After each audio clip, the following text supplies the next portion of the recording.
Abby from SG Sports Therapy here. So then we're going to go through how to foam roll your glutes, okay? So what we're going to do is firstly position the foam roller just behind you, and you're going to sit up onto it. Okay? What you're going to do, so what we want to do is put our glutes on some tension there to get maximum efficiency.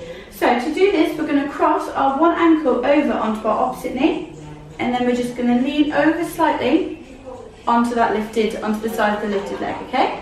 And then all you're going to do then is roll back and forth, so you can feel you are just on this one side. You're going to roll back and forth.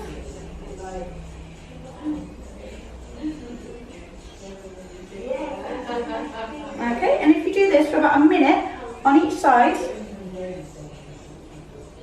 then you'll really feel the benefit and loosen off that tension in your glutes there.